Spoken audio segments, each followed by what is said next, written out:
I owed her dinner because she didn't have sex with someone I was sure she was gonna have sex with. So I bet her. I was like, I bet you give them by December. I just had such a wild year, and it's not the sex. It was how good I felt about the sex. I'm not gonna lie, that's crazy. I never told that story. No, never. Exclusive right here on Baking on Cultura. Talk your shit, girl. I just want to be honest. I mean, y'all. No one's perfect, and I think I'm just fine in living in my imperfection. That's the language I speak. Cap. Cap.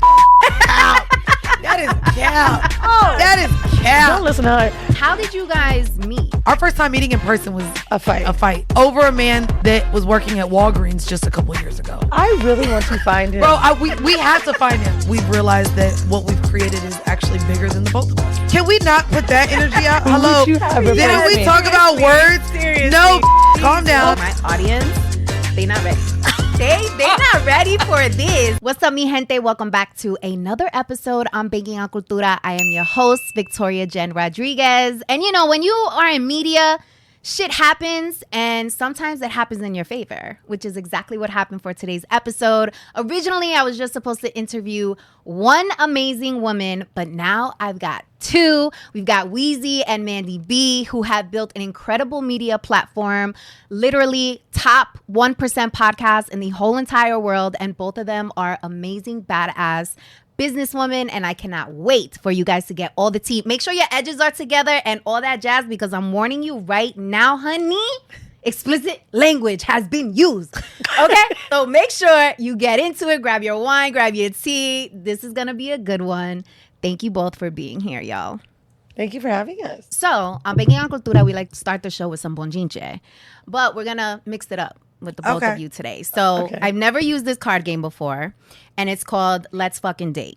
Okay. And it's by Serena fucking Kerrigan, who literally legalized her middle name to fucking after she graduated college. Yes. I like that. We got to bring that up. Oh my God. She has built a phenomenal brand. During the pandemic, she had a live dating show on Instagram. And then from there, she built out these card games and became a multimillionaire. That's so dope. Super dope. Latina, but when you look at her, you think she's a straight up white girl. I'm looking at her. I saw the blonde hair. It was definitely giving white woman. But she's Serena fucking Kerrigan does sound a little bit SFK. It's Blanco. Giving, yes, Pero. it does. We'll take it. It does. So I think it works in her favor because she's able to blend into all the world. Oh yeah, so she's giving J-Lo.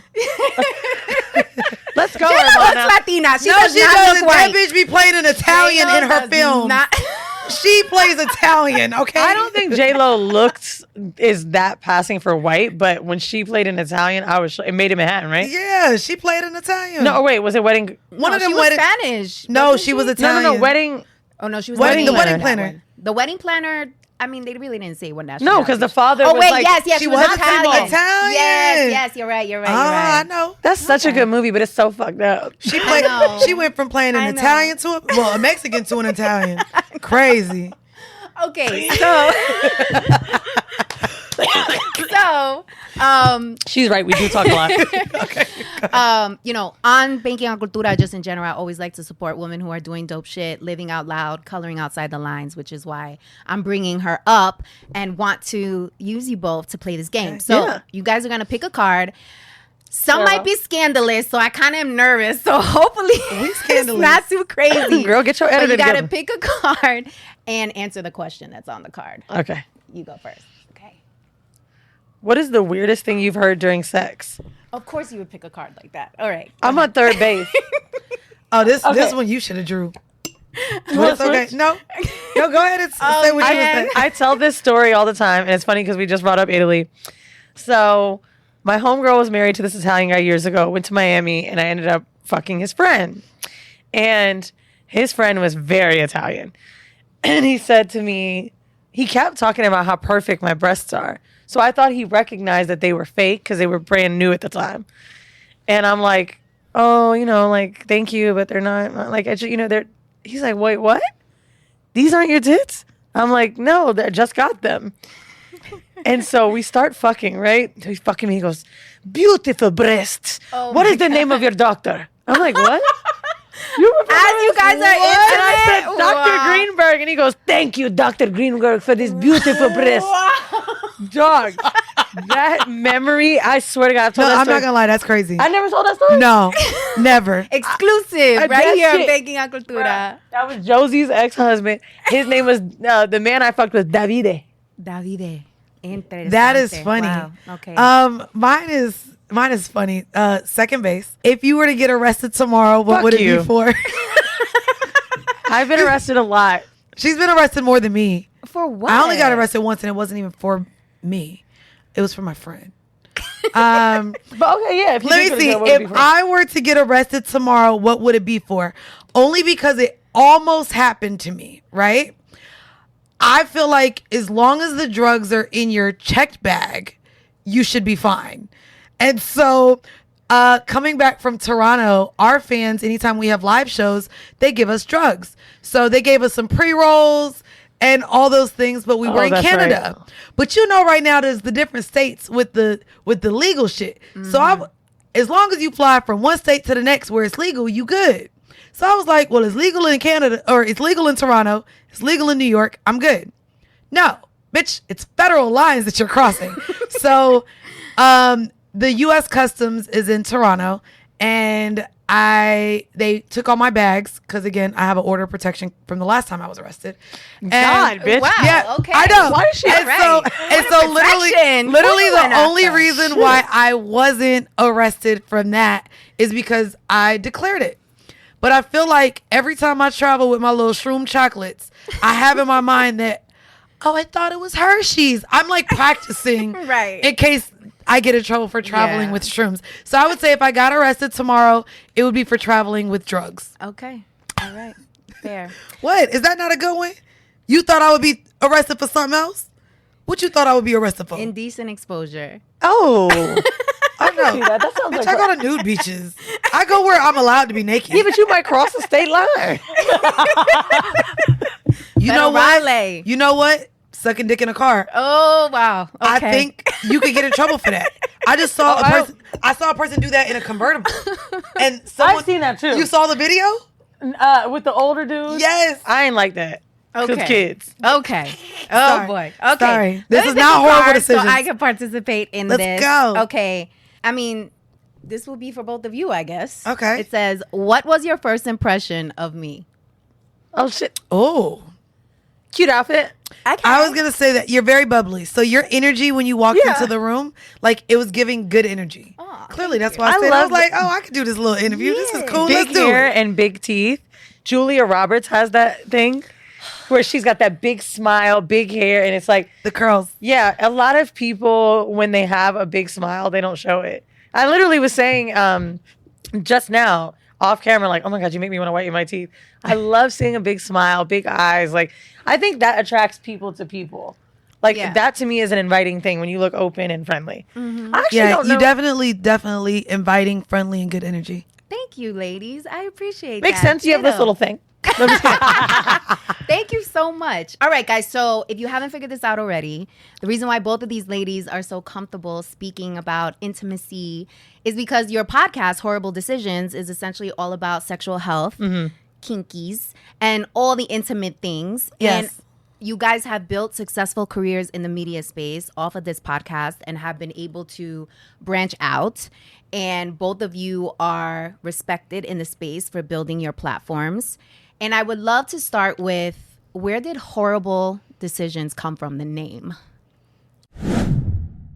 So I never do this, but this summer, I'm actually opening up 2 slots for private coaching to work one-on-one with me. And this specific opportunity is geared toward leaders who find themselves questioning their purpose and are unsure of what their next chapter in life will be. They're essentially at a crossroads and they want more out of life and are just tired of following the rules. They want to trailblaze their own path and live life on their terms without risking their credibility in the marketplace. Does this sound like you? Well, look, coming from corporate, I have over 2 decades of experience, and I understand the sacrifices, the risks, darling, and the game that you're forced to play in order to be taken seriously or worse, accepted. You've worn the mask, dressed the part, talked the talk, and from the outside looking in, you've made it. yet you're unhappy.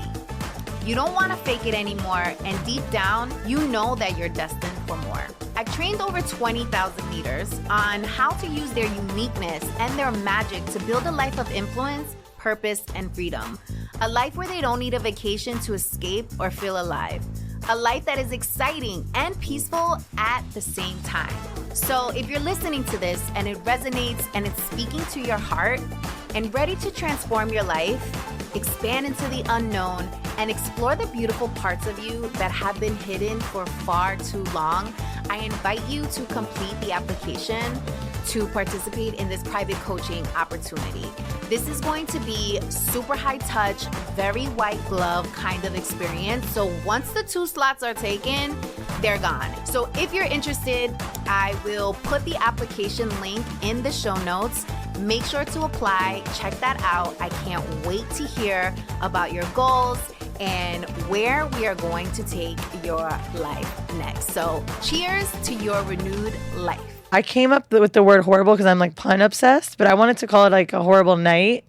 Because you're what obsessed? Plant obsessed? Maybe no, Pun. Excuse me. Pun. Okay. Pun obsessed. I love I a good remember pun. just horrible being like you were just horrible, and I was like, there But gotta not be like horrible, Maybe like I just- horrible. yeah, like Maybe I really just wanted one word. one word, and I was like, yeah, nah, like it gotta be something else. So literally, when we even came up with the name, we were running through. I came up with the decisions part, and I was like, but they're not horrible, like awful, like they're just sex experiences. Yeah. Sex decisions, like things that you And know. it's funny because it didn't take long to come up with the name. No, and then literally we came up with the name, and then here go my outline structured ass. Now, what are our segments gonna be? Because we need segments, and so we literally over dinner. Mind you, we were at dinner. I owed her That dinner. place doesn't even exist anymore. Yeah, I owed her dinner because she didn't have sex with someone I was sure she was gonna have sex with. So I bet her. I was like, bitch, I bet you give them coochie by December, and she literally didn't. Hold on. And so I could pull this person up. Mandy swears I was gonna fuck him just to be swore. funny.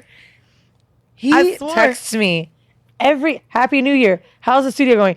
You hate me. that's All the- Oh my hilarious. goodness. No. But swore that they were gonna have sex, and she didn't. So I was like, damn, I owe you dinner, but bitch, don't make it expensive. I said $150 limit, ma'am. Tops. Tops. And then we literally talked about the show there. So interesting. Yeah. And how did you guys meet? We met because I dated were in her a ex-boyfriend. We fought. Our first time meeting in person was A fight. and over a man that was working at Walgreens just a couple years ago. Like, I really want to find him. bro, we have to find him. Like, I know I don't want to bring exes on the thank show. him No, bringing but you I would together. literally That that would be would be the only good. person that I'm like, bruh, because she swears they were still dating, and I was like, bruh, y'all so weren't basically, together. we were on a break phase. We were 15, right? Mandy and I both. Yeah, we were And young. I had no idea that he had a new girlfriend because he was still engaging with me, just like men do, right? So we were fighting online or whatever, blah, blah, blah, blah, blah. And anyway, long story short, after the fight, I can't remember how we reconnected. We had so many mutual friends Oh, that's that it. they couldn't believe that we didn't hang out because I guess everyone thought like we partied. We were a lot alike. We were both biracial. Like everyone was like, "Oh my god, how do y'all hate each other?" Right. Look at you with your black and white family. And so we ended up hanging. We got on the phone. I think we ended up talking for hours, Comparing stories about the guy. everything. And then I ended up coming down to New York for a summer, where I stayed with her and ended up getting pregnant. Not so- New York. No, I mean Florida for a summer. Where'd I was you living in live? Atlanta by the time I had moved to Atlanta. Okay, I don't remember that. But Yeah. anyway, you did get pregnant. But that was crazy because, like, when you think about the chaos, this is all before we're 18. So We're 15. Horrible Decisions that could have had stories based off of 15 to 18. Yeah. But I love that now we can tell these stories from young, these life lessons, these adult stories, even stories from yesterday or whenever. We literally had an episode right before you came in with someone who we were talking about our childhood sexual experiences with, you know, just learning your body and pleasure. So there's so many facets of Horrible. It's completely changed to what? I mean, but not only that, when we first started the show, I was 26 years old, in college, navigating New York. I think I was only here for 4 years at that point, broke as a dog, like, you know, like figuring it out.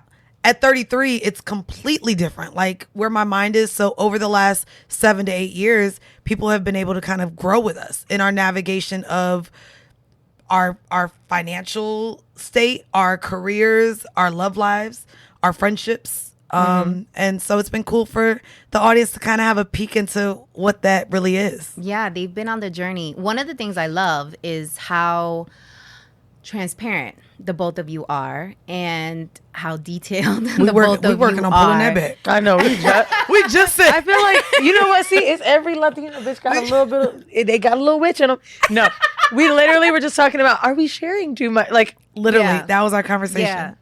So, and I actually wanted to ask you guys about this because you have a platform that is controversial and you have a platform that many people wouldn't be comfortable speaking to the topics that you speak to publicly, right? And I want to know how and why you decided to live in your truth in this way, because there's so many people who are walking around this world aimlessly or following everybody else's rules, following someone else's agenda instead of deciding for themselves, like, no, this is the life I'm going to design. So where did that come from and what brought you to the decision to be like, you know what, I'm gonna live out loud in this way?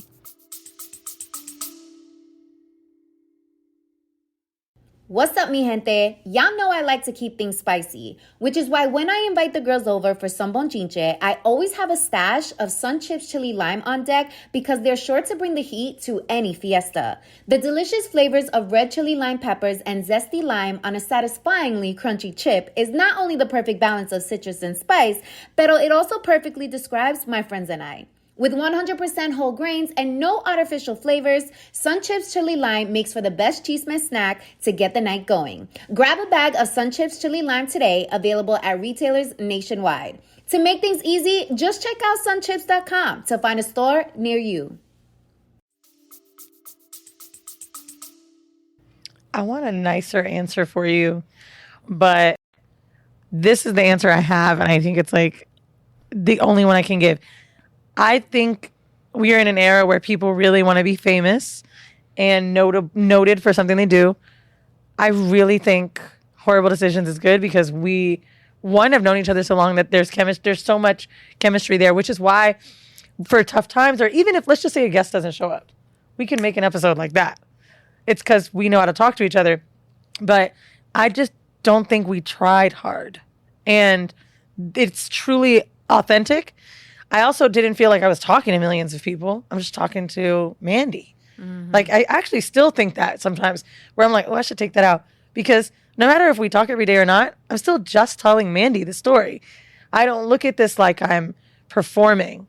I really don't treat the podcast like that at all. To the point where I think it's hindered me in some aspects, to where I started doing a TV show. I had trouble leading and hosting. I really just am, I'm going to do the show. And for myself, I think that has made it so easy because it was unintentional. I didn't like put forth this great effort to like be authentic. I just was doing something, you know? No video back then either. I mean, yeah, and to me, I think it's like I figure out 8 Mile myself. You know, like in 8 Mile when Eminem came out and just said everything that he knew his opponent was going to tell about him. Like, I know the decisions I make, and I'm also very clear that what's done in the dark will come to light. I know that some people will be in my life for only seasons, and so however I show up, whatever anyone's experience is, that's their experience with me. No one's perfect, and I think I'm just fine in living in my imperfection and kind of growing and learning from my mistakes in front of everyone. Even in the show, you got to think too, there's so many times where like we'll say something and we change our minds, but it's just age. You know what I mean? Like, you mature out of a certain innocence. Also, I think leaves you a bit. Well, I used to like hate feet. Now I put toes in my mouth. Like, I think there's there's progression. Oh no, therapy for sure. I've been in therapy for the last 3 years weekly. Very expensive, by the way. But that has gotten me to dig into like a lot of my traumas. No, I was going to say you didn't like therapy at first. Oh, that too. Oh yeah. If you go to like our first year, I used to think that anyone who went to therapy just didn't know themselves and needed someone to tell them who they were. And now I've been in therapy for 3 years, and it's just been so transformative to how I navigate communication and like literally my interpersonal relationships with everyone else. And it's also a mirror of how I can be a better person. And yeah, year one, I was like, bitch, therapy. Y'all bitches just need someone to tell you who you are. Y'all don't know yourself. And so, yeah, that's another thing that's definitely changed over the years. Okay. So what I'm hearing is that you guys were young when you first started the podcast. I mean, 26. 20, yeah, but 26 the Is that young? decisions you make 26 at and 33 is a big gap, yeah, actually. I think so. I don't think 26 is young though. Like if we started the pod at 22, like I Okay. even feel like that's a different jump. Like where I was in my sexual Okay, journey you know what? at 22 is different than 26. Because I think what made us not too young, we were in corporate workforce, and I were. feel like that kind of aged us. yeah, that Yeah. definitely mature you up. That real made quick. me feel, but when I say it, I do say actually that I started Whoreible Decisions young too. Because now the way that I'm talking about sex, relationships, and dating slightly shifted. I was not saying I'm not emotional now, but the confusion about men and like the crying and I didn't realize it was desperation more than what it is now is a patriarchal thing. I have to be dating this type of person. I have to have a boyfriend. I have to have this. Like, I snap out of it, you know? So what's really interesting about both of your stories is you both were in corporate and transitioned out into this media landscape. So how did you make that transition? A lot of our audience is in corporate who are aspiring to become an entrepreneur. Many of them have just left corporate and are trying to figure things out. And others are like, F corporate for life. I'm not working at all. So at what point did you decide that you no longer needed corporate and you were going to double down on you? For me, we were doing live shows and I made my salary in 5 months with what we were doing. And so when I saw what I was able to make, I came from an accounting background. So I was at a Big Four and I was working 70-hour weeks, especially during like busy season. And so to me, I was like, wow, I'm giving someone else 70 hours a week. If I put that time into me, I wonder, what I could do. Now, to me, especially coming from a family that, didn't have money, a savings was a big thing for me. So I didn't just see that I made the money and quit immediately. I said I want at least a $10,000 savings account. And at the time, I wanted to buy all new furniture for my house. This was the first time that I was no longer living with a roommate. So I had 2 bedrooms and I had a whole house to myself. So that was the thing that I did before I completely quit my job. And so I would say I stayed for maybe 2 or 3 more months, put in my 2 weeks, did it the normal way still, because I didn't want any bad blood, and I quit. Ironically, though, 8 months later, the pandemic happened. So I was like, it was a Hail Mary. I ended up starting new 8 business. months later. 8 months later. I quit in July. Whole world was shut down in March. Damn, it felt like you quit way before that. No, I quit in July of 2019. I quit a little bit earlier. You quit a little bit before me. You quit in like March or April. Now, I had a bit of I had a sugar daddy that not when I quit, but for the first year of me living in New York, I paid no rent and I was given money by him to learn how to build a stock portfolio. And the more that I got good at it, the more he gave, because he just was very invested in me being able to do it on my own. So my savings was crazy. And to the point where I was super lucky to be able to do that. But my answer is pretty much the same. Like, the trajectory of Whoreible was not as fast as a corporate climb. For me, I was account exec, sales engineer, working in telecommunications and data disaster recovery, shit like that, Salesforce type of stuff. And basically what was happening was, okay, if I stay at this job another 3 years, I'll get this promotion. Maybe I'll get an increase of this much money. Whoreible was going faster than that. It was definitely going so faster. I just knew sales, I'll just come back whenever. Honestly, all of my colleagues at the time were in their 40s and 50s. So because they were older, I'm like, this job lasts forever. I'll just come back if I had to.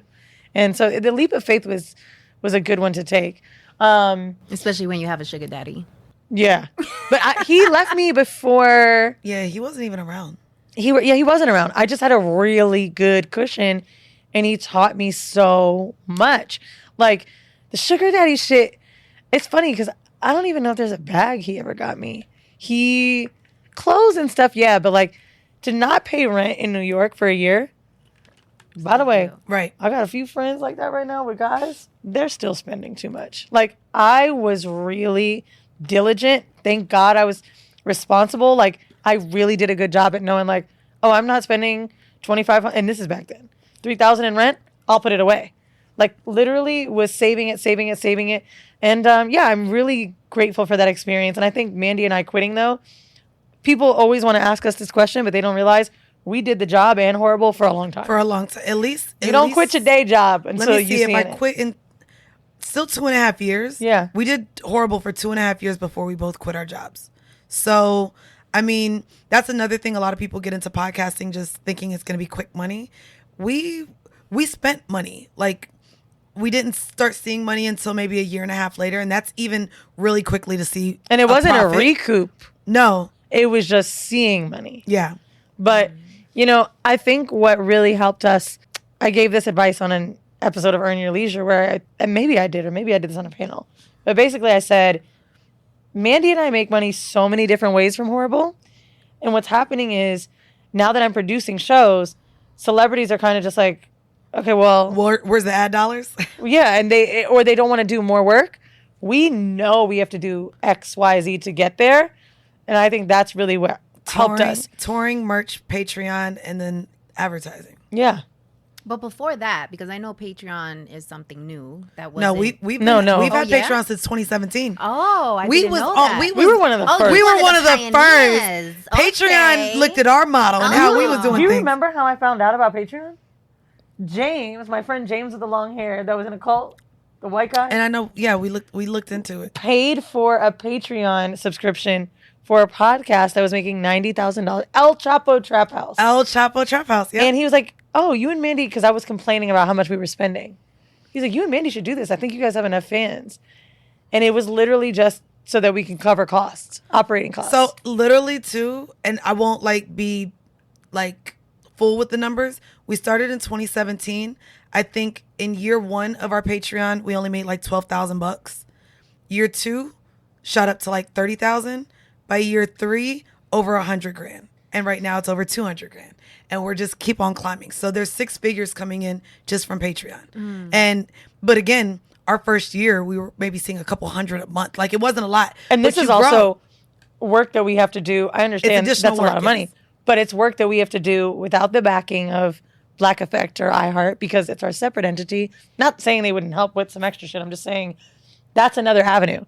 So when people get a podcast deal, they may not want to do shit else, right? I mean, and even in the start of our Patreon, Mandii managed audio and editing, and I was shipping out merchandising, literally by hand, folding shirts, writing down addresses and names. Then it got too much. We had to start hiring a team. Like, we really built from the ground up to where now to watch the landscape of podcasts, it's such an interesting game because I'm like, whoa, you guys have so much. Even these cameras, right? Just when you think about it, we would have video. They would have to piece the footage together. Now, one of our engineers here is pressing the buttons and it's edited by the time you get it. Yeah. Like, it wasn't like that back when we started. Nah. Mm-hmm. So what do you think attributed to the success of the podcast when you first started?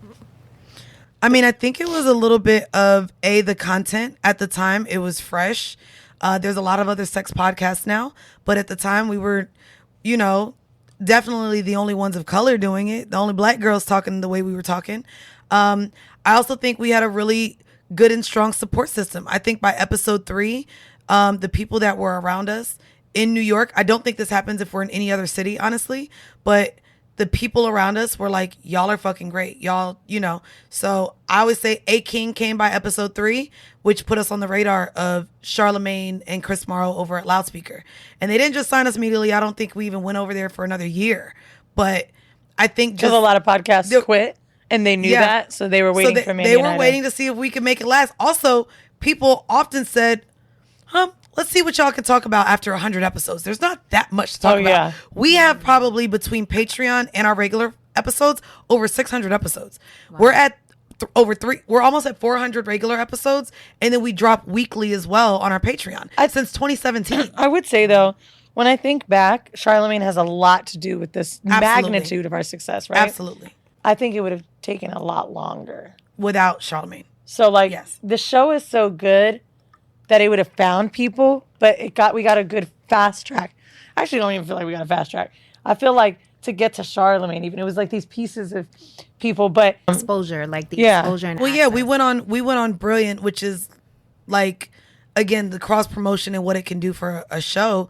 We went on Brilliant Idiots. Literally by the next week, our views were up by 30,000 audio listens a week.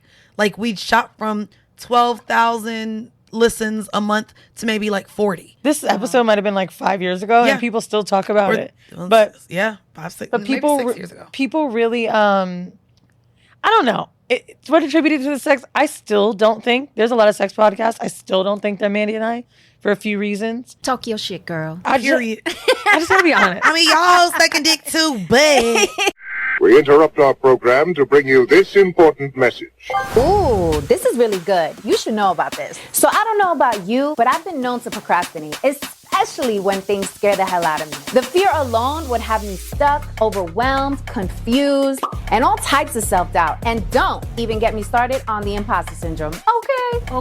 After getting laid off, not once, but 3 times, honey, I realized that the security blanket that I made up in my head was just an excuse because I didn't really want to bet on myself. The corporate benefits that had me in that headlock, girl, they went out the window once my job decided that they no longer needed me. Turns out that I'll save a whole nickel if I cut your salary completely. The truth is, the only security blanket guarantee is the one that you create for yourself. In other words, until you start a business, you will always be at the mercy of a company's headcount, and you will never have complete control over your time, which means you'll be renting out your thought leadership and helping build someone else's dream instead of your own. If you've been waiting for a sign, this is it. Don't you think it's time you stop playing small and tap all the way into your power, sis? Check out www.victoriajen.com/training To learn my 3-step process, the exact 3 steps that I took to make the transition from corporate to entrepreneurship. And this is helpful even if you don't know what type of business to start and have only one source of income. And this is absolutely free. It is my gift to you. I want you to win. It's winning season. In fact, what's that? It smells like winning season. Okay, so tap in and I'll see you inside the training. Let's go. Mandii Y'all and ain't I nice. are not scared to debate with each other in a way that men can do and women don't do on podcasts. But at first, it was this thing where, maybe I never even said this to you, that I noticed this recently. It was this thing where it seemed like we had a lot of conflict. I'm not saying we don't sometimes, because we do. but when you really look at it, women do not challenge each other on duo shows because they're too close to friends and the opinions are shared too much. And Mandii and I literally can sit in front of each other and be like, no, you're wrong. You're wrong. I'm telling you this. and hold the argument down with very valid points. Maybe one's not wrong or the other, but understanding our opinions. I do not see women do that. I think that. I mean, I think, though, that we also get the response from the audience in being able to see us do that. They automatically think, oh, my God, I can't watch this. There's tension. Oh, my God, one person is a bully over the other. Oh, my. And it's because they're not used to seeing women just, have banter or debate in that way. Mm-hmm. And it's just like, that we could have a difference of opinion. That's happened towards the last few years of the show where we can really do it well. In the beginning of the show, I think it was truly because Mandii and I told stories that people were not telling about their own lives. Very shamelessly, honest. Yeah. They weren't sex stories from, I'm not saying we haven't done sex work, but they weren't porn stars. They weren't IG. It was just these normal girls with office jobs. And that allure to being able to have a crazy sex life but still have the same job as anyone else. You normally think when you hear a girl getting flown out and shit like this, maybe she's a bottle girl. No, or but I was a whole accountant at a Big 4 firm, literally staying out to all hours of the night and going from the club to H&M for my outfit for the day at work and sleeping at my desk until everyone started coming in. Those were the days. The days. I was recently having this conversation playing like a card game with my partner, and it was like, if you can go back to a year in your life, what would it be? And I was like, oh my God, the first year in New York. Do you remember the time I was fucking that Swiss banker and we randomly had a threesome with the girl that was just sitting down in the restaurant? I mean, like this? That sounds like you've done that a lot. No, but like, what was his name? I remember a Swiss banker. Was that the one who went to jail for a white collar crime? Wasn't he embezzling? No, it was another. Yes! The embezzling guy. But it was crazy because it was such a New York story. I'm living on 54th and 8th. It was called The Mark with this apartment building that's grandiose. I mean, big windows. It was insane. And I have this sugar daddy who never shows up or wants to be there. And I'm just living my life, dating all these guys on Tinder. I'm dating A DJ, a restaurant guy, a ball player. But I've never seen Euro guys. We're from Florida. So the white guys we have are very like racist. But they just are. Or they have that very like standard American look. I'm starting to see white men that don't speak English. I'm like, what's going on? So I just had such a wild year. And it's not the sex. It was how good I felt about the sex. I remember having crazy sex, going to work and being excited to tell the story and just feeling amazing and free and beautiful. And also making money that I could do things with. I can go shopping for a little outfit at Forever 21 or Zara and get excited to go out Friday night and like take myself to a happy hour. And I hadn't really felt that freedom. And New York is such a special place because it literally makes you feel like you're home when nothing else is home. People make you feel like that. The irony of people saying New York is like, no, I love New York. I love it. Oh, people make me feel like they're giving me a hug even when they talk to me rough in New York. I got a whole chapter now that's going to be about, I also feel like our sexuality and the way we were able to explore it, we only were able to do that because of New York. Yeah. Like literally. I was at home in Florida, but not like this. Yeah, no. Literally, like I have literal friends that we go and have birthday dinners. They own sex clubs and dungeons. Like, so like I've been able to experience a sex dungeon through just my friend that I met through another friend at Verlaine drinking $8 martinis. You know what I mean? So like New York offers that sensibility of like, you could literally do whatever you want and not everyone has to come back to your home, but you just get to explore and everyone is just kind of free here. Mm-hmm. You're also not the crazy one. My ex-girlfriend, when we were living in Orlando, she said something to me that made me feel insecure for years. She said, in a fight with me, and we're still friends to this day and we dated after, but she was like, you don't know how hard this is. Like everybody always asks me why I'm dating you and they think you're crazy and they think you're wild and like they just think you're this wild girl. And I'm like, but you be doing the same shit with me. We go to raves together, we do this. And I thought to myself, what is it about me? Am I too out extroverted? Like, because she's right. You did the same things with me, but people do have this opinion of me. In New York, no one thinks like that. Nope. I could walk in a bar, start talking about how I got fucked in the ass and it was slipping out. Or maybe now I'm like, no one's really gonna, oh shit, okay. New York allows me to be 33 with no kids and no one questions me. Like, why? Not the New York love story.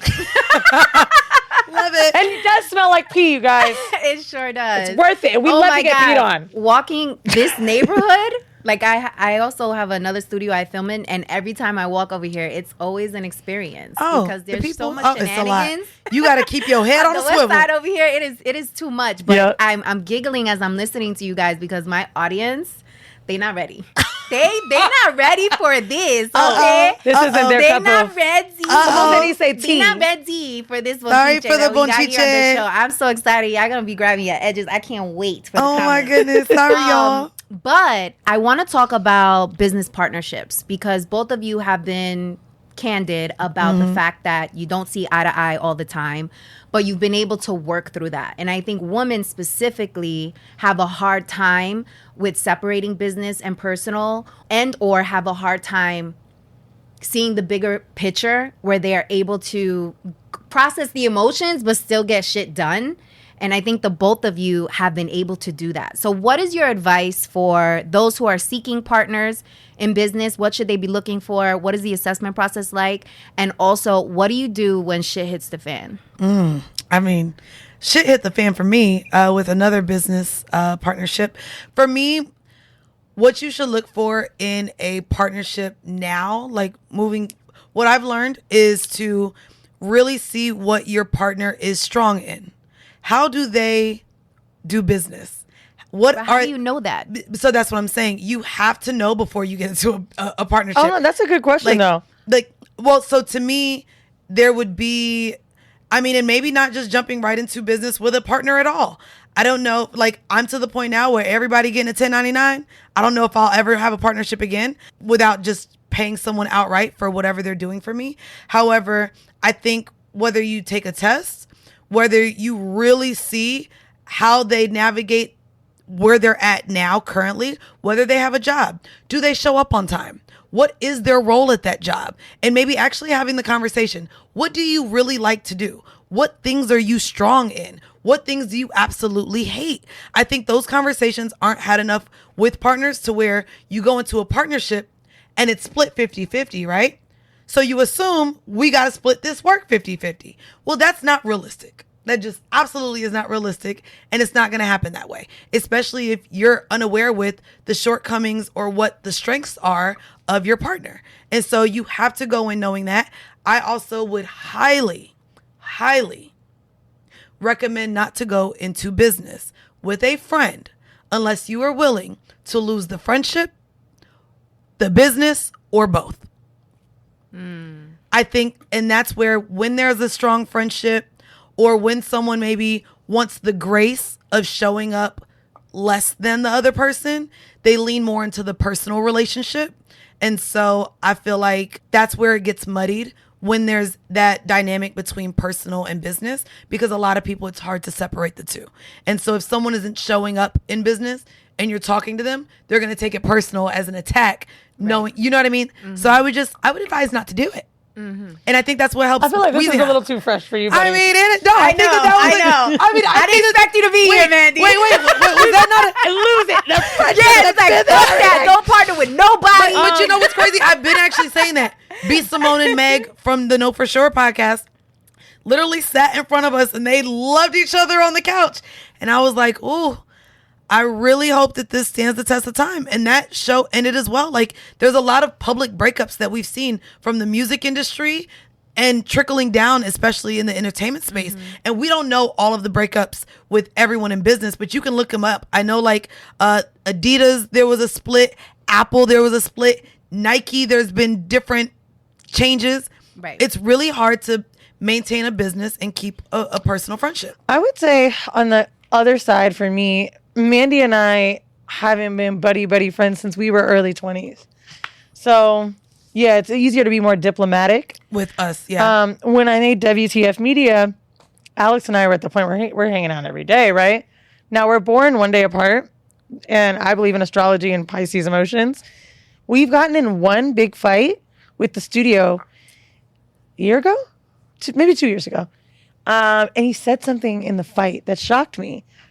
He and I didn't talk to each other for like a month. And no one knew, none of the staff. We were kind of getting a little weird with each other. But basically, it was a completely emotional fight. And I don't believe you can separate business and personal at all. I think that the thing about entrepreneurship is that you're not working for a corporation. So because you're not working for a corporation, you're supposed to have some feelings and some emotion and some compassion. Like maybe, I don't know, 3 years of doing WTF Media, I've had 5 times an employee ask me for money early than their paycheck time. And every single time I've given it. Because to me, Same. What the fuck is the perk of you working for a small business that can't help you when there's probably shit you're doing that's a little bit extra, but it's a small business, so we're figuring it out. So anyway, with Alex, in this fight, remember we came to LA, we were in the studio together, and he's like, yo, I'm so mad, I'm so tight, like, that we're going through this issue that I don't need this studio. I don't want to do it anymore. Like, I don't want to make another one. I don't want to work. I don't want to keep working. And I was like, wow. That let me know, like, yes, it is tied together. You know, like, you do have to have some sort of, not even friendliness more than, I don't even want to use the word respect. It's more of like It's definitely respect. I think there has to be respect for each other. I think you can respect someone and it has to be semi-friendly, like a camaraderie almost. And you have to be excited to do this business because even if there's respect there, you've still got to be able to speak to each other, got to be open. Like, it's dead ass emotional. I don't know if you can really separate business and personal. She a Pisces. I ain't that emotional. My feelings can be cut the fuck off.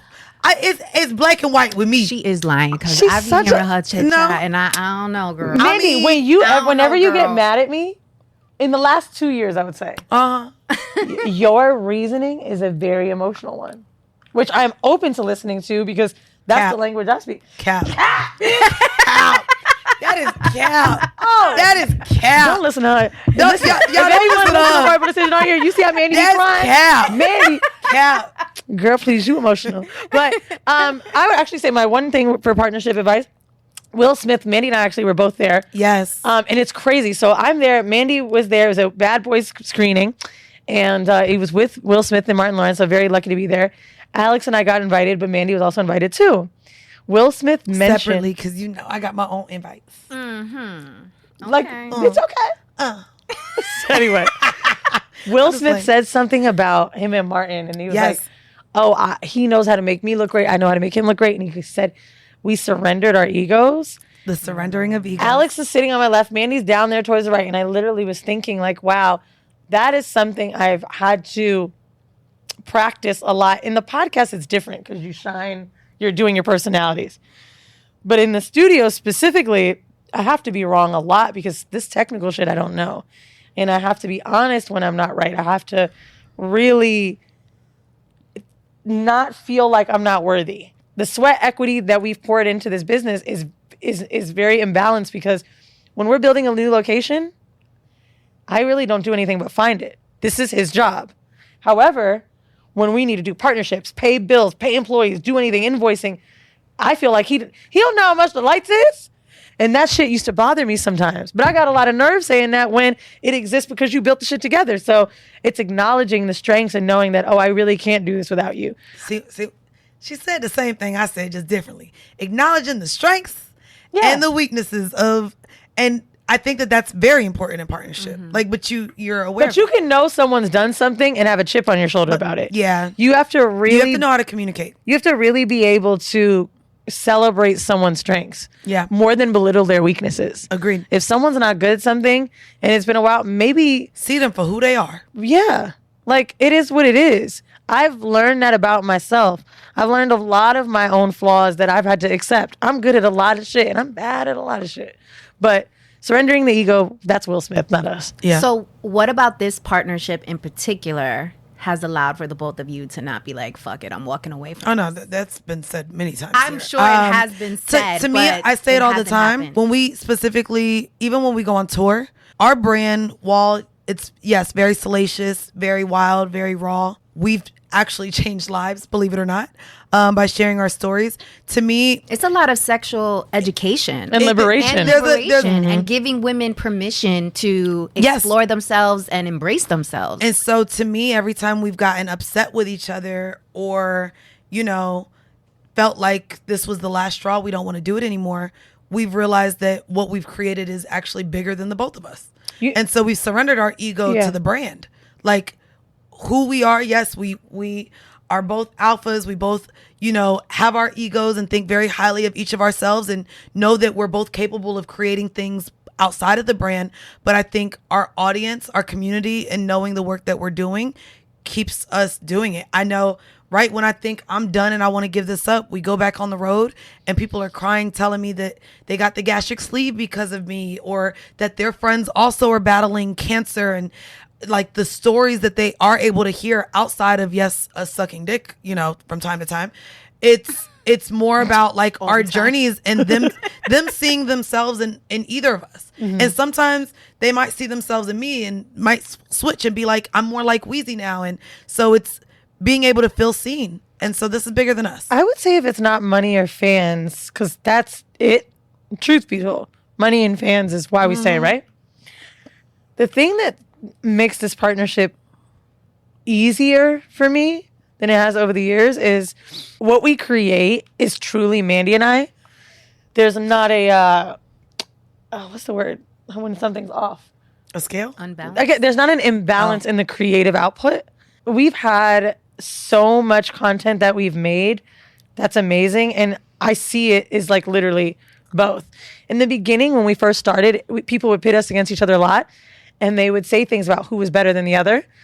And I think that's because we were women. I think innately people put women against each not other. so much more like they did before. Right now, it maybe someone will say, I don't like Weezy because she do this, but before they would directly be like, this one's better than the other, do it without this one. I would see that a lot in the beginning, right? Yeah, I don't see that as much anymore. It's something they about just the don't beginning. like me. They be like, damn, Mandii, shut the fuck up. But But they come back every week. So. And they do. Hello. And they do. But when that happened, there were moments, and this is just me being totally honest, where I thought, when I would be angry, can I do a podcast by myself?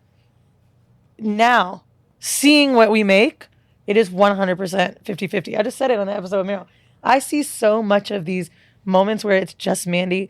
This episode, Mandii took it over, or Weezy took it over, or even if it's just both of our energy. And it's not the same when we have a guest host. It's just not. They're good. Like, we still do our thing. Mandii and I don't make money outside of each other because we whack. But this partnership itself is truly a creative chemistry and connection that is irreplaceable. And I literally was thinking, we maybe talked about this once or twice. I was like, if Whoreible You heard Decisions... that, Mandii? She said you irreplaceable. Bitch, I know. Bitch, acknowledge it to me. I ain't surrendering to my ego right now. Mandii, Bitch, I know. if I died...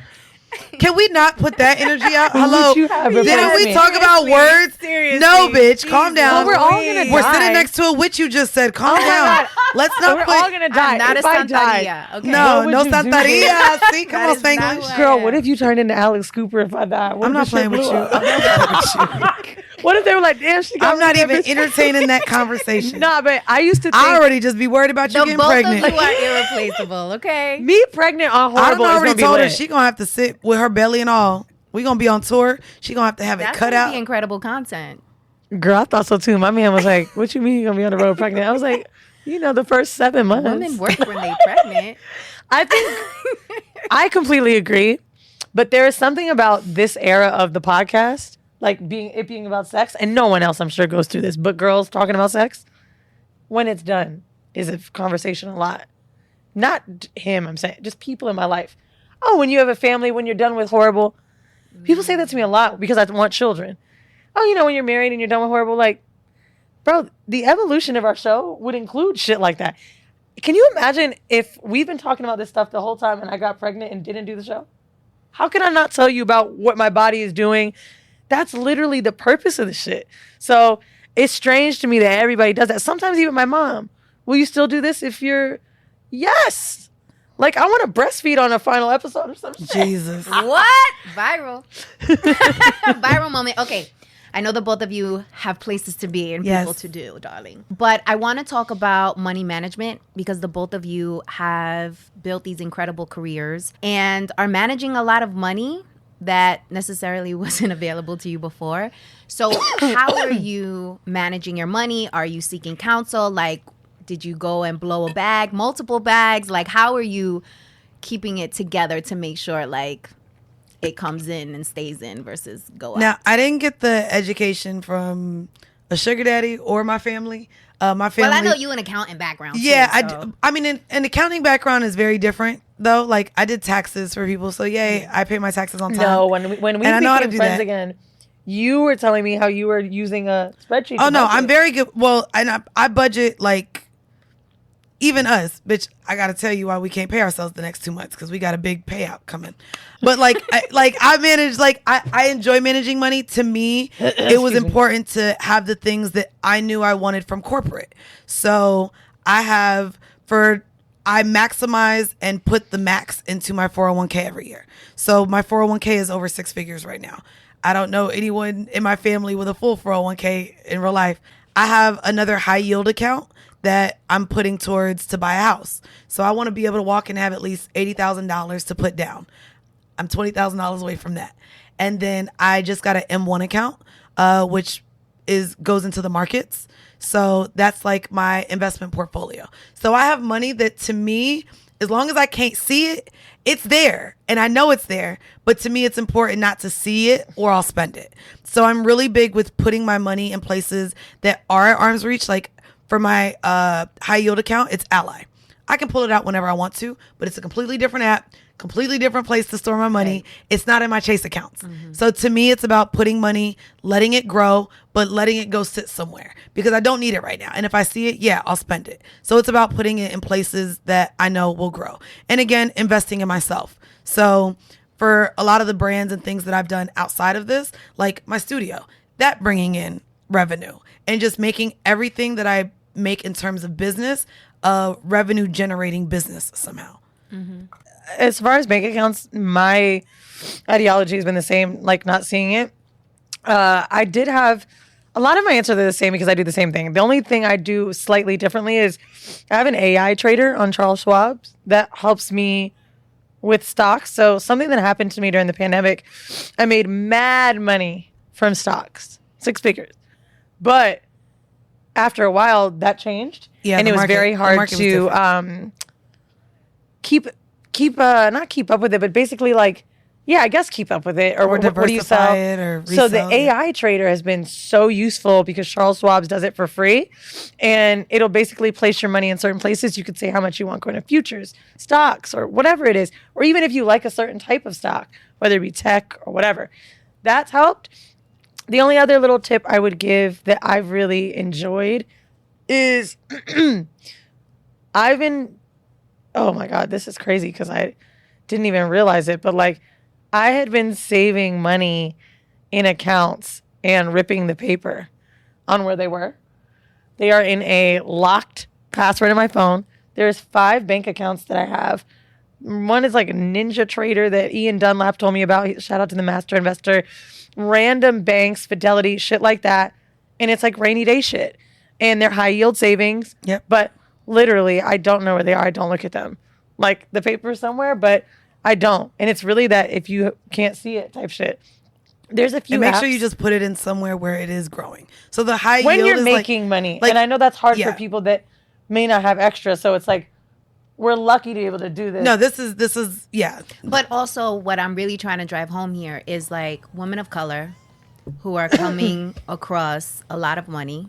You know what I mean? You've started a $1 million company. Mandii, you're fucking killing it. So it's large sums of money that traditionally we are not taught how to manage or what to do when we come across that type of money. So I really want to help people see what are the resources and tools, or what's the game, like what's the I mean, strategy, it's what's the also tips? helping your family. Like when I started getting money, even during the pandemic, I paid off my mom's car. She had probably about a year left in payments, so I paid that off for her. And then I started chipping away at her credit card bills. And we were really like, okay, if you don't have debt or now you don't have a car note, let's figure out where you can place this money. And so it's also teaching the people around you as well and helping them get debt free. And it's also hard too because I had lent a lot of money out and I really became a crutch where I wasn't given the tools. You know what I'm saying? Like Yeah.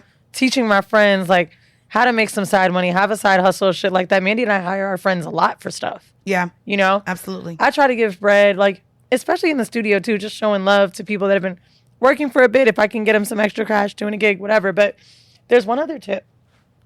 If you have good discipline, I have made so much extra money, saved so much money by credit card deals.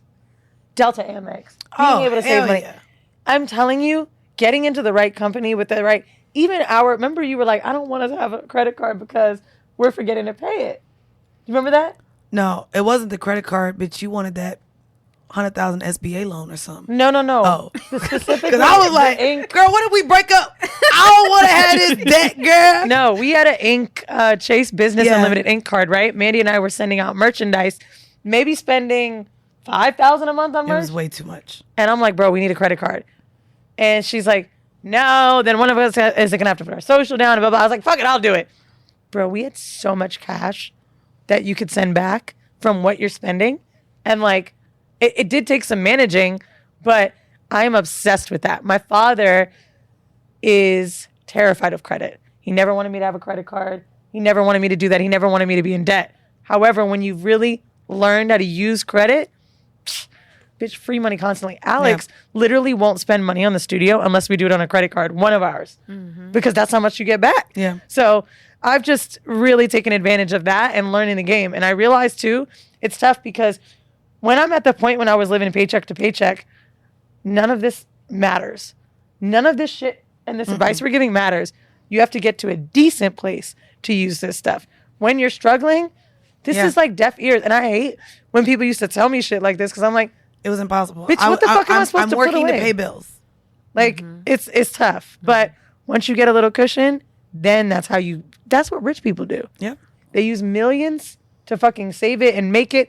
The fact that millionaires, billionaires don't use money to buy homes, cash, is crazy to me. they get mortgages, bro, because of inflation. So all that to say, I am very aware that this is coming from a privileged place. The advice I'm giving is to someone that's got some decent savings and, you know. Agreed. Yeah, I love that. Well, thank you, ladies, so much. I appreciate you being here with me, and please continue to operate in your truth and just fucking kill it, because you got people like me who are like taking notes and being like, you know, kind of the aspirational piece I think is super important. And I think what I love about you both and the example that you are putting out there is like, women can be dope at the same damn time. And can. Okay. Now, if y'all want to listen to dick sucking and not know inspirational shit, you come on over to us. Every Monday, check out Whoreible Decisions. Type in whore. We pop up. That's WHOREIBLE. But individually, Yes. where can people find out more about you guys? At Full Core Pumps everywhere. I'm Weezy, WTF Online. All right. Thank you so much, ladies. I appreciate Thank you guys. you. And shout out to all of you for tuning in. I cannot wait to read your comments. So make sure you put it down below in the show notes. And I'll see you on the next one, guys. Mi gente, I need your help.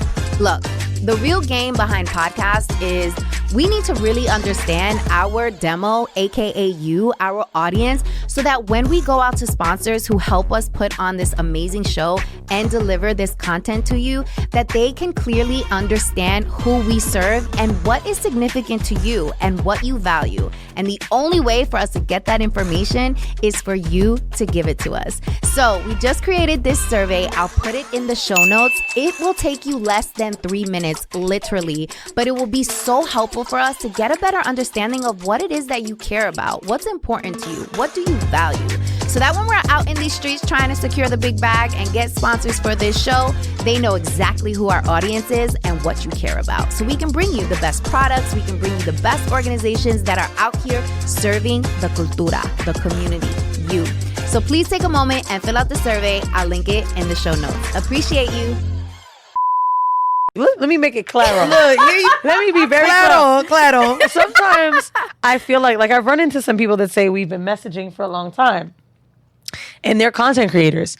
And it always surprises me when you don't choose a good, like, or recognizable name or photo, because it's like, how was I supposed to know it's you? You got a tree, bitch. Like, Right. what Not the you got a fuck? tree. I've been talking to you this long. I've met so many people like that. I'm like, oh, that's you? So I think, like, you've got it right. You've branded your shit, and I like that. Thank you. I appreciate that very much. Mi gente, did you enjoy this episode? Are you loving Banking on Cultura? Make sure to subscribe and follow us. Our goal is to grow this community so that we can all embrace our Latinidad, secure the big bag, and never question our cultura ever again. Please also take a moment to leave us a review. I love reading your reviews. Let me know what you are thinking, what guests we should have on, and if there are any topics you would like me to cover. I appreciate you so much for being here. Te amo mucho, and I'll check you out in the next episode.